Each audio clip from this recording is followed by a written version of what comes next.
So that is your 1-2.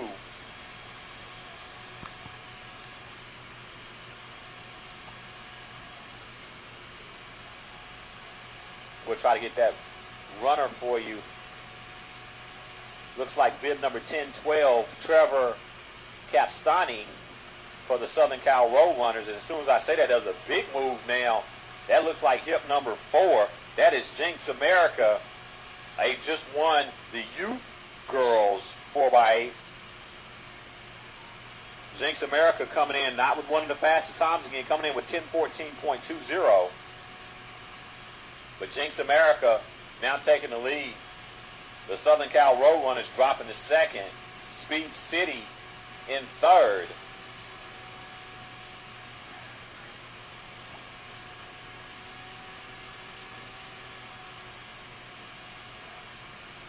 Looks like Nehemiah Soap will run second for Jinx America.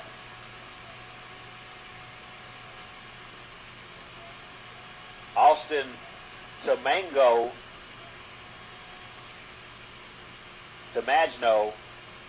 I would think.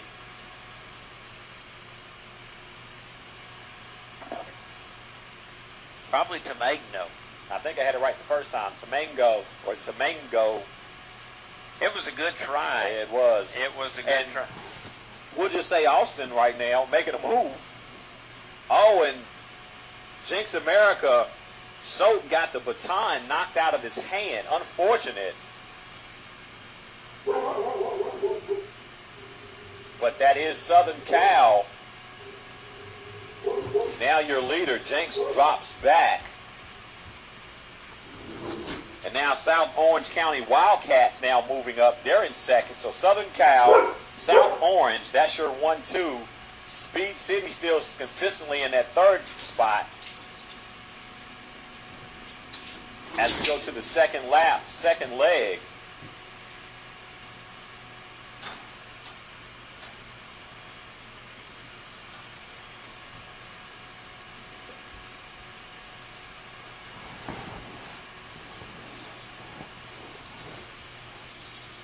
And that looks like Sammy Hartnett running for South Orange, now taking the lead. Tamango for Southern Cal now dropping back to second.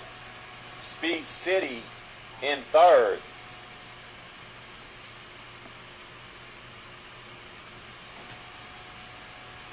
As you said, the interesting part there, and it looks like it may have been a little bit dispiriting, and you can imagine that, the runner for Jinx was right in the mix. However, as a pack ran past him, one of the other runners inadvertently hit the baton he was carrying and caused him to drop it.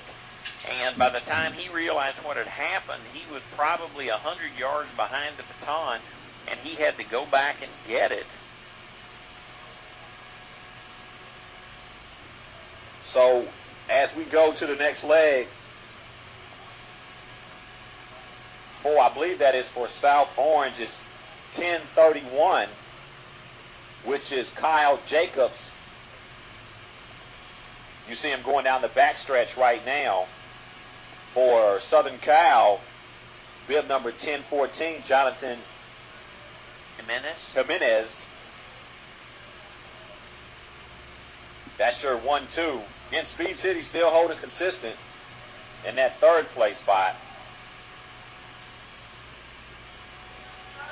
So it's South Orange, Speed City, and Southern Cal 1, 2, 3. Actually, sorry, it was South Orange, Southern Cal, and then Speed City. Okay. Speed City in the red top, white shorts. They're giving chase in third.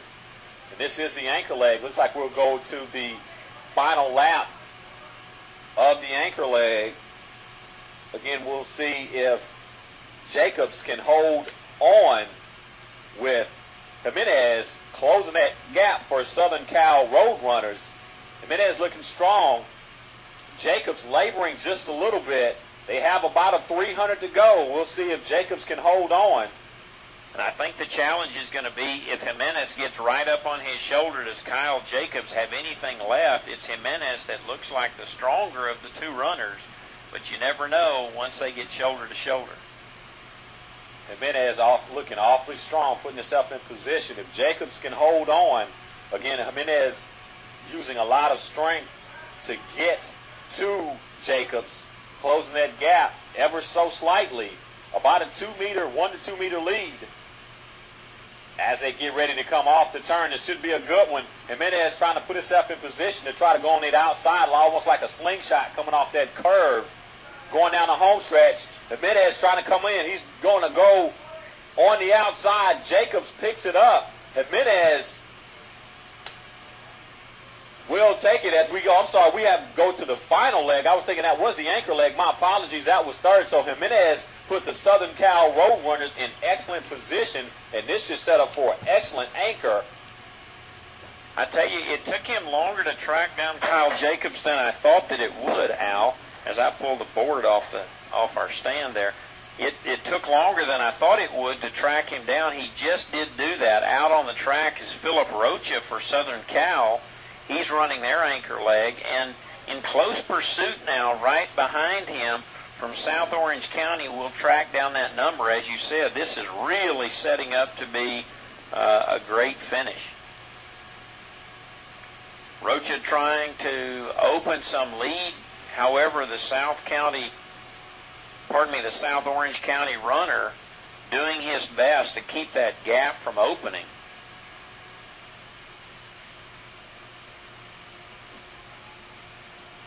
And right now, might be Ogden. I think I remember him from last year.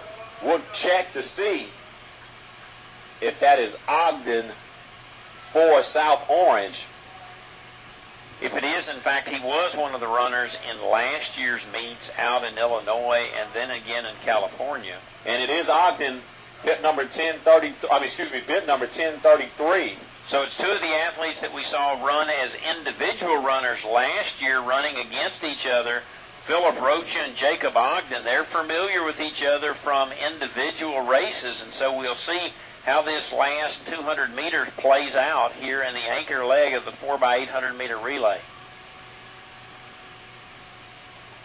Philip Rocha he's looked smooth from the outset, and he continues to look smooth as he heads down the back straightaway toward the finish.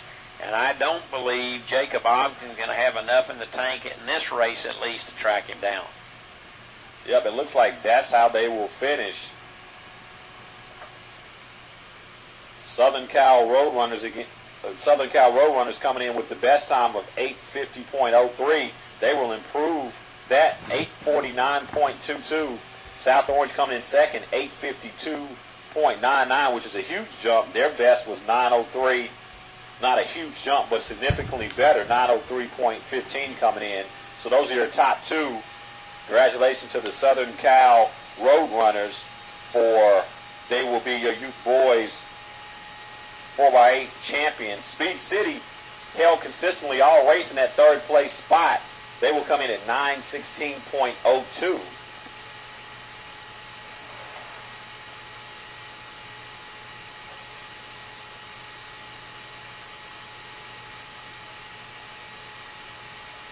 We'll see where it was as we were saying, it was unfortunate. Jinx America, I believe they're finishing there. They dropped their baton. They were right in the mix. And they had that unfortunate drop here or got knocked out on the backstretch. Again, it looked like as their runner, a pack of runners converged on their runner and went past him and knocked the baton out of his hand, unfortunately, as they were in tight quarters. I'm not certain that he realized what had happened until he was about, I said 100, he wasn't quite that far down.